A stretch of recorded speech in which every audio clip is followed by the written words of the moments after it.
Hello, my name is Dr. Tori Mack. I am Deputy Associate Administrator for the Bureau of Health Workforce and the Health Resources and Services Administration.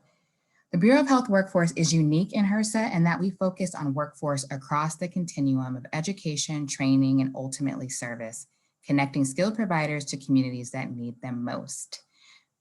Today, we're going to be talking about cultivating a resilient maternal and child health workforce. Next slide, please. Thank you all, of course, for inviting me to speak to you today. In terms of goals for today's presentation, I'm hoping my remarks will raise your awareness for provider burnout in a clinical setting, including risk factors and preventive measures, and I'm hoping to offer some guidance tools and encouragement to help you build resilience during these difficult and changing times. To that end, this is our agenda. First, I will provide an overview of provider burnout, discuss strategies to build resilience, and familiarize you with HRSA's efforts to address provider burnout. Next slide, please.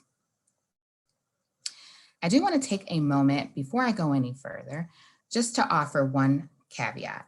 As you are well aware, maternal child health professionals and leaders come from a variety of disciplines. That includes public health, pediatrics, obstetrics, gynecology, nutrition, nursing, psychology, social work, family systems, and the list goes on, all of whom work for the health and well-being of children and families.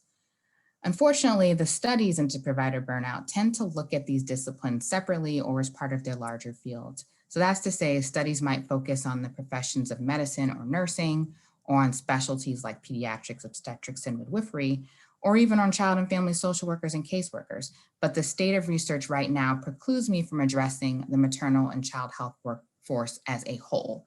So therefore, please be aware that as I go forward, I'll be moving in and out of these different groups, and I'll certainly tell you who I'm talking about as I discuss burnout and resiliency. I do not mean to exclude certain disciplines, so please don't think that. It's simply a reflection of where the research is right now.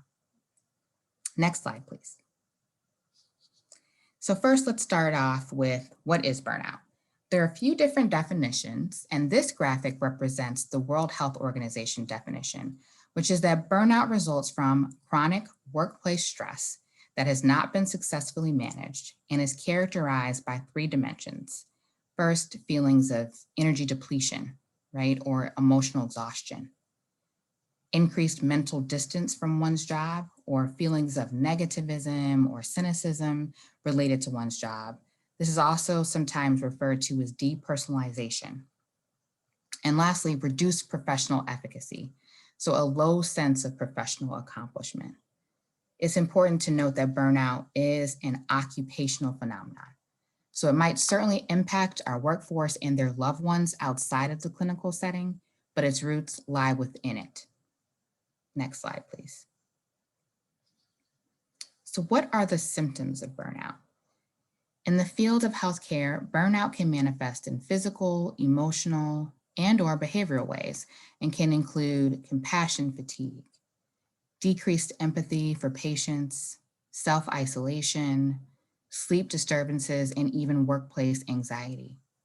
One need not manifest all of these symptoms to be burned out, but if you start to see more of these symptoms creeping into your life, it is time to pay attention to what steps you can take personally, yes, but also organizationally, which is very important to stop the cycle and move towards well-being.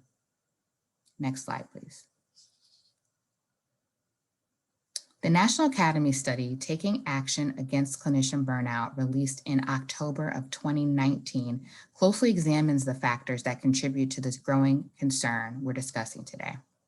The study identified both job demands and job resources that, when out of balance, can lead to burnout. Similar studies focused on midwives, obstetricians, and gynecologists reflect similar findings. So this graphic identifies factors that contribute to burnout in clinicians and other healthcare providers, whether as students or as professionals in the field. Job demands can include workload and time pressure, various intrinsic aspects of clinical work. That's like the moral distress that results when one is called to act contrary to one's values, for instance, work inefficiencies such as administrative tasks, poor technology usability, workflow hiccups, and interruptions as well.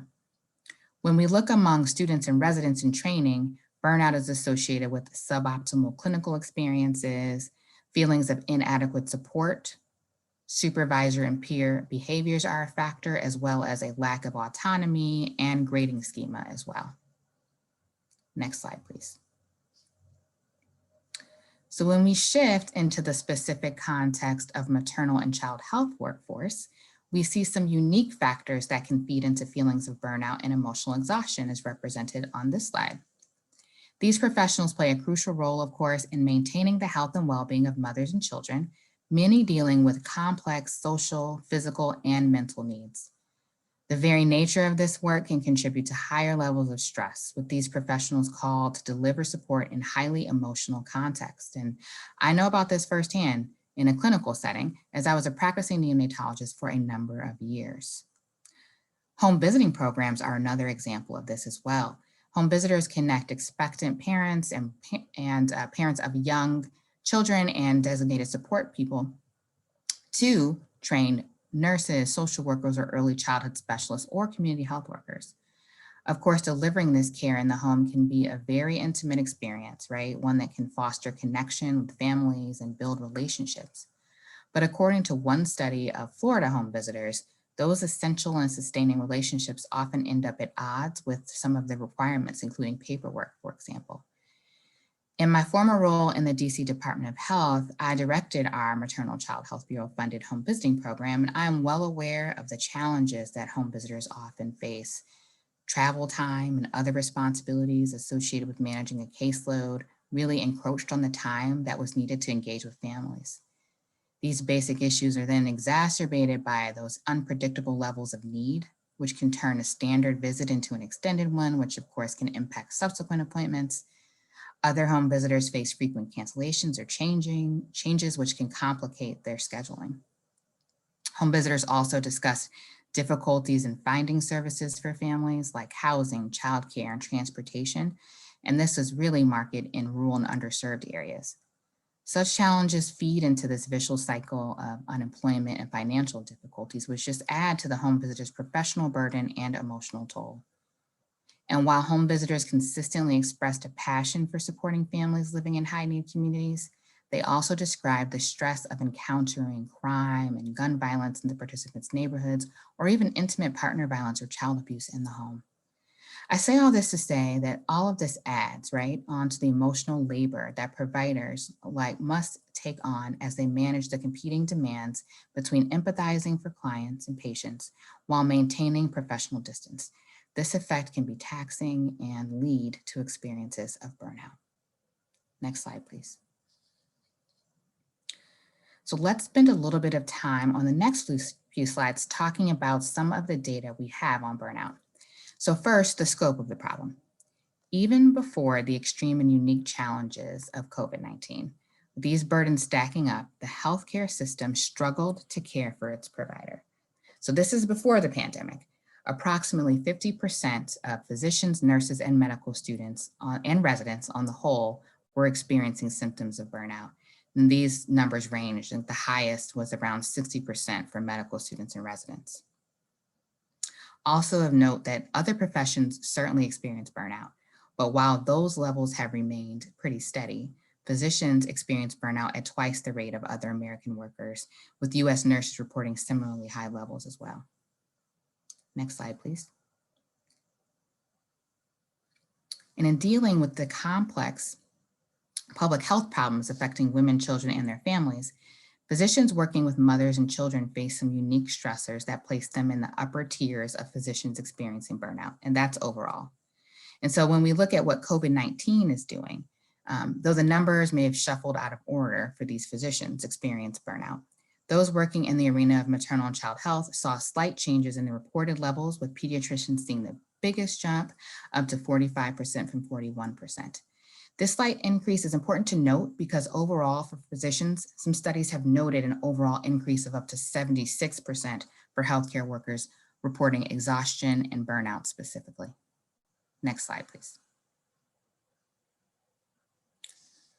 Among physicians, women continue to report experiencing burnout at a higher rate. Just looking at the breakdown here. And what we saw in this current year, that gap has widened. Some of the reasons listed in the articles are likely a consequence of childcare needs, homeschooling, and other increased responsibilities that we're all well aware of in terms of the pandemic.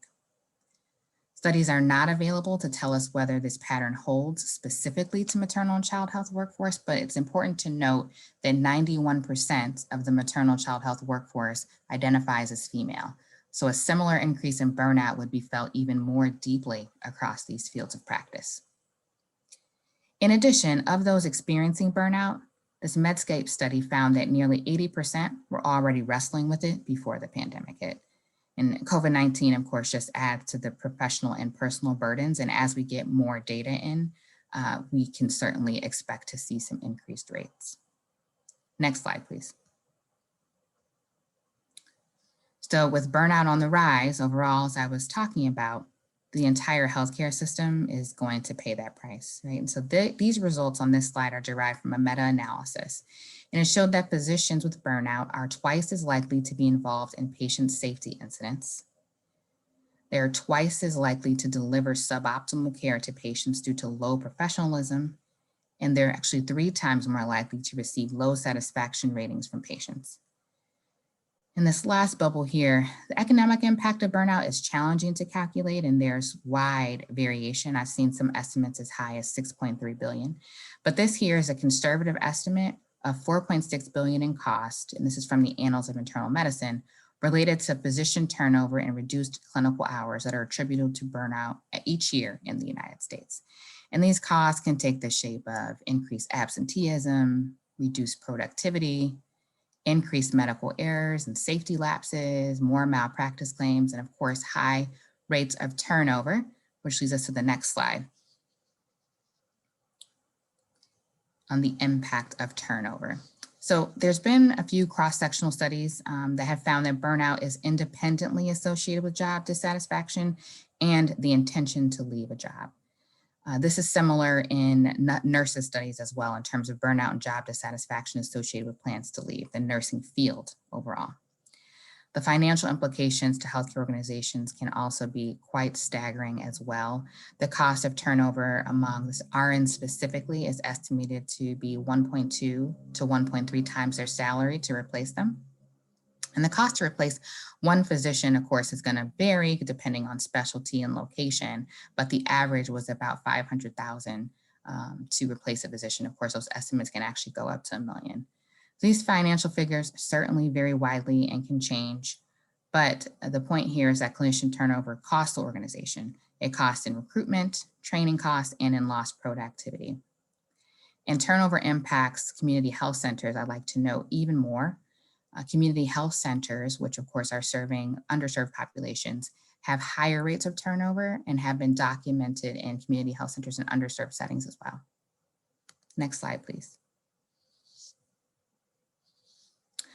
But what about the maternal and child health workforce? So what does turnover look like? So based on Public Health Workforce Interests and Needs Survey, the Association of Maternal and Child Health Programs, AMCHIP, reports that at 28%, the MCH workforce shows higher turnover than the rest of the public health workforce and higher rates of turnover compared to other women-dominated professions, such as nursing and teaching.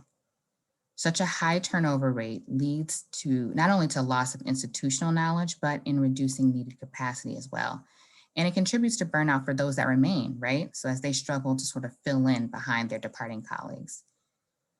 Despite that 28% turnover rate, 83% of the MCH workforce are fairly satisfied with their jobs, but tellingly, only 67% are satisfied with their organizations. So this echoes some of what we've previously observed about those systemic roots of burnout. Similarly, I'll note that 3 of the top 5 reasons MCH workers give for leaving their jobs are directly tied to burnout: the work environment, lack of support, and overall job satisfaction. Next slide, please. So what are organizations and individuals to do about this? Let's get into that on the next slide.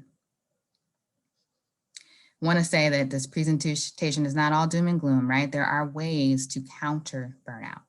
Job resources can provide a protective element against burnout.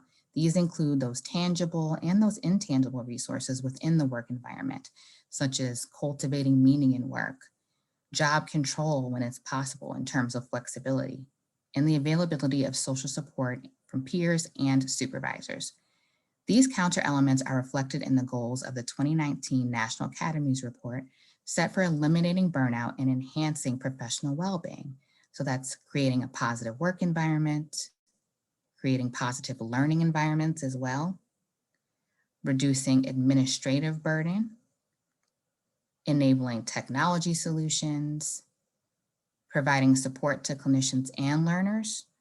Important to note is also reducing the stigma and eliminating the barriers associated with obtaining that support and the services that providers need to prevent and alleviate burnout symptoms, facilitating recovery from burnout, and fostering professional well-being among learners and practicing clinicians.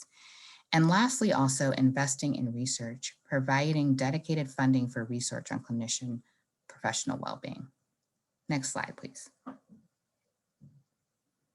So I'm going to spend a bit of time on this slide because this National Academy study really drives home that burnout is a systems issue. The characteristics, personality, and outlook on an individual provider certainly factor in, but on this slide, we're going to be talking about counteracting burnout cannot rest solely in the hands of those providers. So what can organizations do to reduce clinician burnout and promote engagement? So it comes down to a handful of focused, intentional actions. And these were really, really clearly identified and laid out in this Mayo Clinic proceedings. And so first, what we have is acknowledging and assessing the problem. So this is a candid dialogue and really demonstrating that the organization cares must really happen first. And that assessment piece is also critical, assessing staff well-being and doing so regularly. After all, we all know that organizations measure what they believe is critical to achieving their mission. And provider well-being is certainly worth caring about. Next is harnessing the power of leadership. So selecting the right leaders, developing and preparing and equipping those individuals for their leadership roles is important, and then allowing those being led to regularly assess the leader's performance. Next is developing and implementing targeted work unit interventions. So the issues that lead to burnout might be generalizable, but how they manifest and the specific factors that lead to them can vary widely across organizations. So your solutions need to be tailored to those specifics, and that's why that assessment piece is so critical. Among them, though, might be such thing as employing scribes to take notes during patient encounters, improving workflows, implementing pre-visit planning or checklists, and pairing staff to work together. The latter will also help with the next strategy, which is cultivating a community at work. Identifying and implementing deliberate organizational strategies to counter the forces eroding connection with colleagues.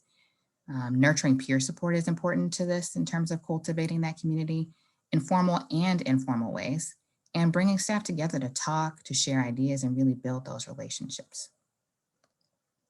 Next is using rewards and incentives wisely. So just being conscious and intentional about the carrots you use as rewards and the personal and organizational risks associated with each. Next is aligning values and strengthening culture. So articulate what those shared values are and really affirm your collective work towards that common goal. Make it a living and a dynamic process that everyone contributes to and actually sees the value in their work, but then also seek honest feedback and regularly evaluate how well the organization is living out those values. Next is promoting flexibility and work-life integration. So be open to options that encourage individuals to work in a way that's right for them, whether that's reduced hours, flexible start times, or something else. And I'm well aware that this is often very difficult in a clinical setting, but give the teams a chance to discuss this and find ways to overcome those typical barriers to such flexibilities. Get them involved in what the organization's needs are and how you can best meet them in order to get some of those innovative and creative strategies. Also important is providing resources to promote resilience and self-care, particularly a way to accurately gauge their personal well-being and how it compares to others. But again, these resources will be best received as part of an overall effort to address the systemic and environmental issues that lead to burnout. Otherwise, if an organization just focuses on this component, you risk sending the message that the individuals are in fact the problem. And lastly, facilitating and funding organizational science. So this can include developing new metrics, getting the team involved with establishing national benchmarks, implementing practice analytics, and conducting intervention studies and trials. The focus of such programs is the creation of new knowledge and evidence on how to reduce burnout and promote engagement. And this can really be helpful when we talk about the finding the meaning and a sense of fulfillment in adding to the field. Next slide, please. As a professional community, we certainly must encourage our institutions to acknowledge and address burnout, as I spoke about in the last slide. But simultaneously, we must nurture factors that build resilience within ourselves and our colleagues. However, please do not mistake the call to cultivate resilience as a sign that individuals alone can stem the rising tide of burnout. But developing resilience can help us maintain a hold on the fulfillment available through our individual work and the reasons we went into it. So how can you do that, right? How can you remember why you are here doing this work? And this, of course, is not a one-size-fits-all approach, but I think it would be valuable to hear from one practitioner in this short video.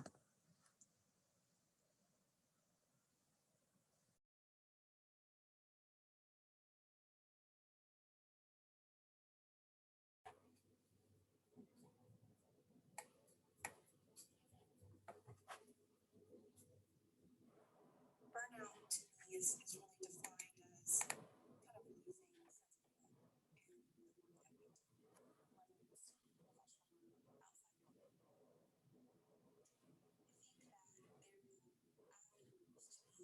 work that we do, whether it's professional or outside work. I think that there are avenues to maintain counter some things that are restriction to our lives, like visual access between allowing ourselves to experience the joys and the challenges. Sometimes we forget to experience the joy.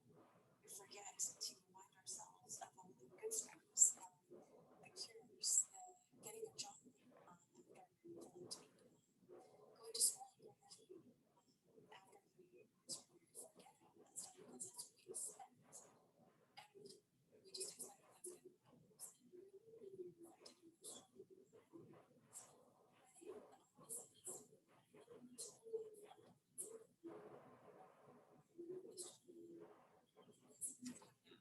I was honored to be a part of the rehabilitation to get onto the other side of it, right? So I think being intentional about that, whether it's journaling, just going through databases, that's really been very informative for me, both in the joys and the challenges aspect of it. The other aspect of it is to remember why, the why behind what we do. For me, my decision was really based on mission. Going overseas and doing the work and it's continually fed and supported by my family. Not everyone is in that situation. For us, it's maybe a humanitarian social justice issue. It is whether it's an access or if it's a job fair or if it is liberation fellowship and whether it's those things are the things that we believe in essentially intentional really to use. What kept us conscientious from the beginning. I think that if we continue to show up and reframe ourselves with those, then that will help us sustain that from continuing our being. Because I think that isolated in this environment in traditional, there's so many opportunities. I've definitely seen it in the area of where I am continuously lost and continually moving by the fact that the why behind our work is what makes us even stronger in the area of the underserved. It's a matter of being intentional, of refueling, reinforcing, and also just being in community with our communities.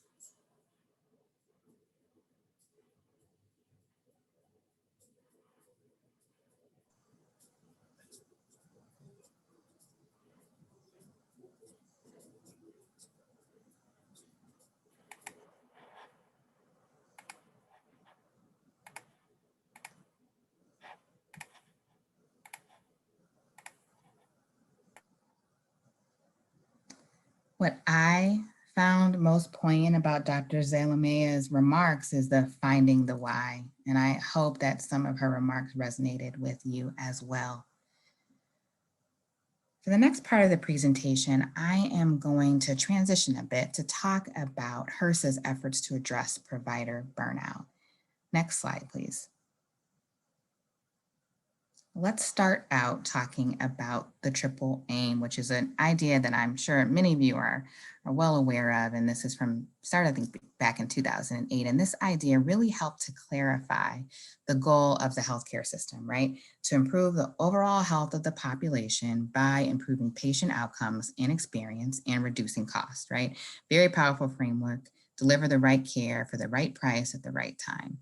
But subsequent studies found that these ideas, as powerful as they were, lacked one critical piece, and that's the healthcare providers themselves. And like the patient experience and cost reduction aims, a fourth aim, improving the work life of healthcare clinicians and staff, must be achieved to successfully improve population health, thus giving us the quadruple aim.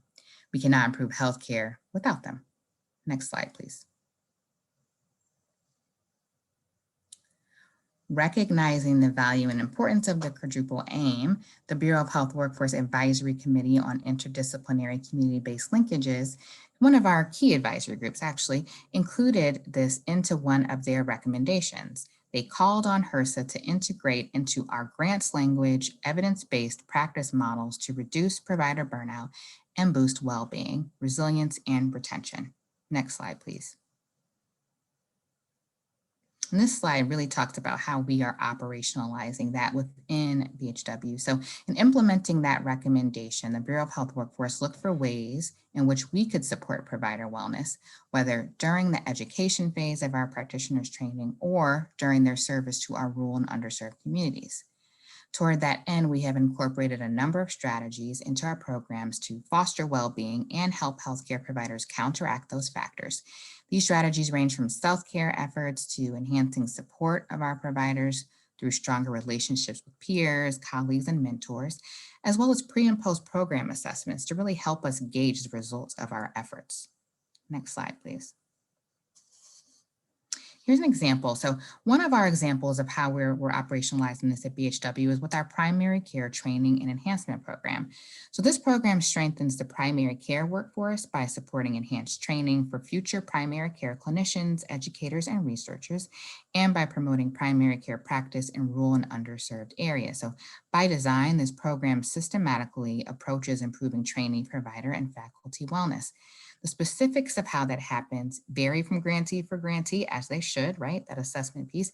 But some recent examples include the University of South Alabama, which is utilizing instructional materials in interprofessional care delivery, patient engagement, and self-management. In Northeast Ohio Medical University, they have a professional foundations course. And so this is a course for medical students where they develop and implement self-care plans, and they utilize 10 hours of their course time to implement those plans. And at Emory, they have an intern wellness retreat at the end of their first year of training where they examine issues of burnout, they identify the signs of burnout, and they teach resilience. This really gives the trainees tools to better equip them for those inevitable difficulties that are going to come with the profession. Next slide, please. Our colleagues in HRSA's Bureau of Primary Health Care also have a provider wellness initiative underway. This is an exciting one. So this initiative will study what factors most impact provider well-being among specifically our health center workforce. We won't see the results of this for a few years, but as you can see, we are moving from phase 1 to phase 2. And in a few years, I suspect they will be quite enlightening. Next slide, please. Oh, so these next couple of slides, I want to talk about clinician burnout research studies. So we also in BHW support significant amount of research. So over the last year, BHW's National Center for Health Workforce Analysis has funded over 30 research projects across 9 health workforce research centers across the country, examining a wide array of workforce issues, but those also include deployment strategies as came to be really, really impactful, important during the pandemic with limited resources, workforce projections, recruitment, retention, and attrition, and as indicated in the following slides, following 8 studies that focused on clinician well-being. And so you see our Health Workforce Research Center at the University of Michigan is looking specifically at the impact of COVID-19 on presenteeism, absenteeism, and burnout, specifically among behavioral health conditions. The University of North Carolina at Chapel Hill is looking at strategies. They're looking to develop a better understanding of the factors that lead to burnout, and they're also understanding some factors leading to turnover among RNs specifically. Next slide, please. In George Washington, they're looking at the utilization of medical scribes, and that speaks back to what I was mentioning about administrative burden, looking at their impact specifically on clinician burnout and provider satisfaction in community health centers. UCSF is looking at staff turnover in home health, and as we know, home health has actually increased during this pandemic. And the University of Washington is looking at wage consequences. This is in particular important to our allied health workforce in terms of the consequences of illness and burnout for them. And then also resilience, burnout, and potential burden of being underrepresented in health professions program and how that adds a layer to the burnout experiences as well. Of course, we don't have the full results of these studies yet, but we expect to actually have these soon. So all of these studies are slated to finish no later than fall 2021. So the next 6 to 9 months should deliver some important insights. Next slide, please. And the biggest news that I wanted to share in this area is about the American Rescue Plan. So this bill was signed into law on March 11th. This bill gave $1.9 trillion in stimulus money to across the government, but 120 million of that to HRSA specifically to address provider well-being. And that is through training and promotion of evidence-informed strategies to reduce and address suicide, burnout, and mental and behavioral health conditions, including substance use disorders among healthcare professionals.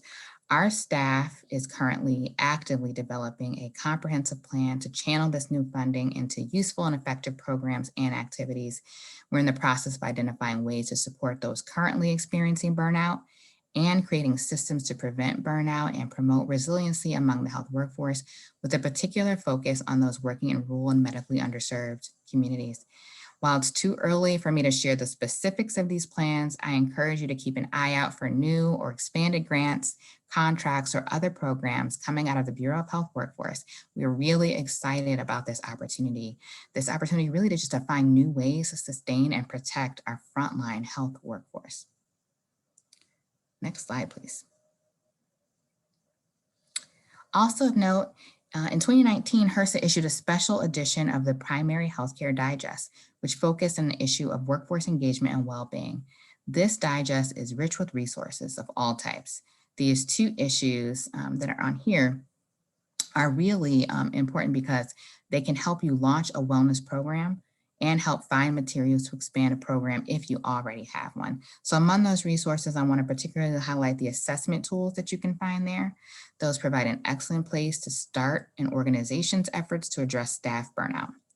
The current issue of the digest also regularly features a workforce section that features resources and training opportunities. So please take a look. You can also subscribe to the digest to stay current on this and related issues. And next slide, please. So in closing, I do want to leave with this quote, and this is from the Mayo Clinic proceedings I was mentioning earlier. It argues that any healthcare organization that recognized it had a system issue that threatened quality of care, eroded patient satisfaction, and limited access to care would rapidly mobilize organizational resources to address the problem. Burnout, the authors emphasize, is precisely such a system issue. Even more so now, there are high stakes for inaction, of course, but there are targeted interventions that can help in almost every setting and every program. It's an issue we all need to embrace to recruit and retain staff and to build a healthier population ultimately. Thank you all for your time. The end of the slides, I have my contact information, and I'll be happy to be able to continue this discussion with you all.